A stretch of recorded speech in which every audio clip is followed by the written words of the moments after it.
You look around your life and it seems perfect. It feels hollow, a quiet tension you can't name. Why do you feel lost when everything looks like it should make you happy? It hits in small moments. Scrolling through social media, you see people smiling. You smile too, but it's empty. You go through your routines, check off accomplishments, yet there's a lingering sense of, is this all? It shapes the way you move through life. Decisions feel heavier than they should. You postpone conversations, adventures, opportunities, unsure why. Even when praised, you brush it off. I'm fine, you tell yourself. This isn't laziness or ingratitude.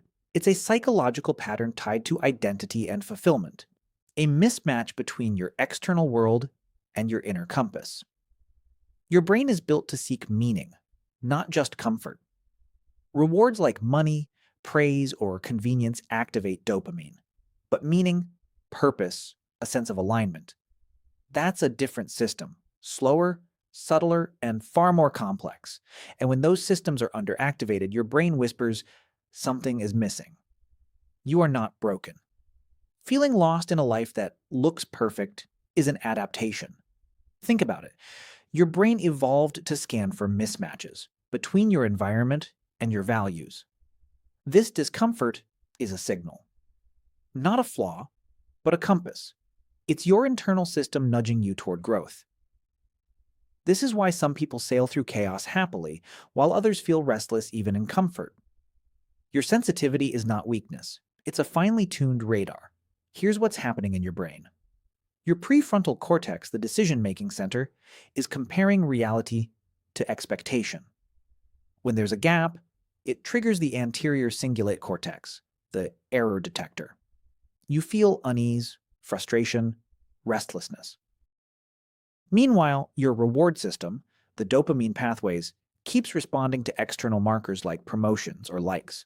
But these are shallow rewards. They spike your brain briefly, then fade. Metaphor. It's like living in a perfectly furnished house that feels empty. Everything is neat and functional, but your soul is echoing in empty hallways. Mental model. The fulfillment gap. When external success is achieved, but internal alignment is missing. The bigger the gap, the louder the discomfort, you can begin closing the gap. Not overnight, but step by step. Step 1. Map your inner compass. What to do? Take 20 minutes a day to journal without judgment. Focus on moments that feel alive or dull. Why it works. Your brain's default mode network activates during reflection, helping you detect patterns in your emotions and values. Example. You notice that helping others sparks energy, while endless meetings drain you. This is a clue about where alignment lives. Step 2. Distinguish dopamine versus meaning. What to do? Track your highs and lows. Ask, did this feel good for a moment, or did it feel meaningful? Why it works. Differentiating short-term reward from long-term fulfillment trains your brain to recognize true alignment. Example. Watching another viral video feels good temporarily, but teaching a friend a skill leaves a lingering sense of purpose. Step 3. Embrace micro-discomfort. What to do? Choose small actions that stretch you emotionally or socially. Why it works. The brain adapts to novelty, creating new neural pathways and reducing the fulfillment gap. Example. Attending a meetup alone or starting a creative project that scares you. The initial anxiety is the prelude to a sense of alignment. Step 4. Identify hidden identity conflicts. What to do? Notice recurring thoughts like, I should be happy, or everyone else has it figured out. Why it works? These are often internalized social scripts. Bringing them to awareness reduces cognitive dissonance and the mental noise that blocks clarity. Example. Realizing that your perfect life checklist is borrowed from expectations, not your authentic desires. Step 5. Anchor. In small, authentic wins.